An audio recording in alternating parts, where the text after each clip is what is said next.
Hello friends, welcome to Kongu Nila Soru. இன்னைக்கு பார்க்க போற ரெசிபி சொரக்காய் பிரியாணி தாங்க. டிஃபரண்டா இருக்கும், நல்ல டேஸ்டியா இருக்கும்.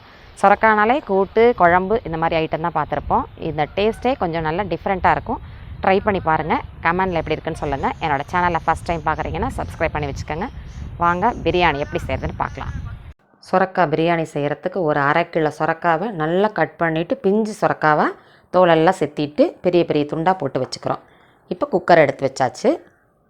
ஒரு 4 டீஸ்பூன் அளவுக்கு எண்ணெய் ஊற்றிக்கலாம். ஒரு துண்டு இலை, ஒரு பட்டை, ஒரு ஸ்டார் பூ, கிராம்பு கொஞ்சம், ஒரு 2-3 இருந்தால் போதுங்க. ஃப்ளேவருக்கு மசாலா ஐட்டமெல்லாம் உங்கள் டேஸ்ட்டு தான். ஒரு டீஸ்பூன் அளவுக்கு சோம்பை போட்டுக்கிறோம். அது வெடிக்க விட்டு 100 கிராம் வெங்காயத்தை நல்லா செவர வதக்கி விட்டுக்கிறோம். இந்த பக்கத்தில் ஒரு 20 கிராம் பூண்டு, 20 கிராம் இஞ்சி, கொத்தமல்லி, புதினா ஒரு கைப்பிடி அளவு இருந்தால் போட்டுக்கலாம். நான் இன்றைக்கி கொத்தமல்லி மட்டும் போட்டுக்கிறேங்க. அரைச்சி வச்ச விழுது அதில் சேர்த்துக்கிறோம். இந்த பச்சை வாசம் போகிற வரைக்கும் நல்லா வதக்கி விட்டுக்கலாம்.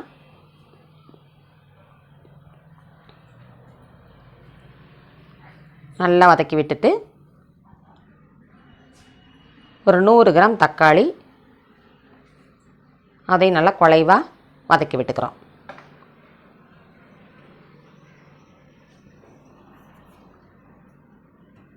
இந்த மசாலா வாசத்தோட குழந்தைங்களுக்கு இந்த சொரக்காய் பிரியாணி நல்லா டேஸ்ட்டாக இருக்கும். அவாய்ட் பண்ணாமல் சாப்பிட்ருவாங்க. இப்போ சொரக்காய் எடுத்து சேர்த்துக்கிறோம். நீர் காய்ங்கிறதுனால நல்லா தண்ணி விடுங்க. அதுலேயே நல்லா வதக்கிக்கலாம்.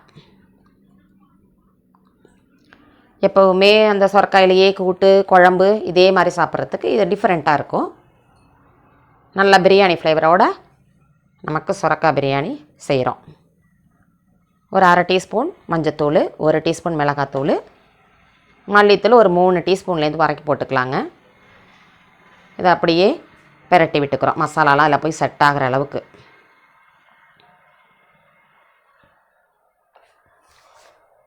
நல்லா கலந்து விட்டுட்டு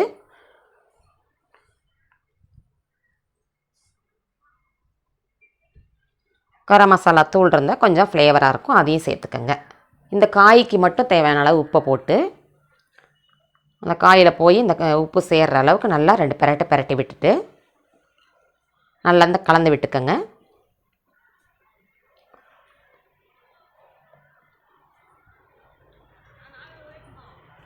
இப்போ 2 கிளாஸ் அரிசி ஊற வச்சது இருக்குங்க. அந்த அரிசி அதில் போட்டுக்கிறோம். 2க்கு 4 கிளாஸ் அளவு தண்ணி அதில் 4 கிளாஸ் ஊற்றிட்டோங்க.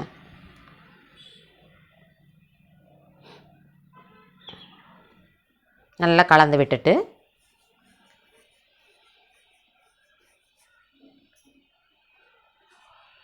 இந்த ரைஸுக்கு தேவையான அளவு உப்பை இப்போ போட்டு கலக்கிக்கலாம். இப்போ உப்பு செக் பண்ணுறதெல்லாம் இந்த ஸ்டேஜில் செக் பண்ணிக்கோங்க.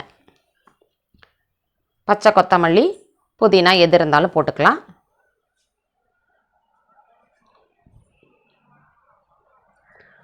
ஒரு டீஸ்பூன் அளவு நெய்யை விட்டுட்டு ஒரு 3 விசில் வரட்டுங்க.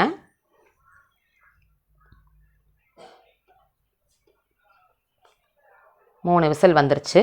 ஓப்பன் பண்ணால் நமக்கு பிரியாணி எப்படி நல்லா சாஃப்டாக நல்லா வெந்திருக்கு பாருங்கள். அந்த ஓரத்துலையே எடுத்துகிட்டு வரணும். காயெல்லாம் உடையாமல் ஓரமாக எடுத்துகிட்டு வந்துடுங்க. நம்மளுடைய சொரக்காய் பிரியாணி மசாலா வாசத்தோட குழந்தைங்க வேணான்னு சொல்லாமல் சாப்பிட்ருவாங்க. என்னோடய வீடியோ பிடிச்சிருக்கோன்னு நினைக்கிறேன். என்னோடய வீடியோ பிடிச்சிருந்தா லைக் பண்ணுங்கள். உங்கள் ஃப்ரெண்ட்ஸுக்கு ஷேர் பண்ணி விடுங்க. கமெண்டில் எப்படி இருந்ததுன்னு சொல்லுங்கள். சப்போர்ட் பண்ணுங்கள். கண்டிப்பாக சப்ஸ்கிரைப் பண்ணி வச்சுக்கோங்க. நெக்ஸ்ட்டு ஒரு வீடியோவில் பார்க்கலாங்க.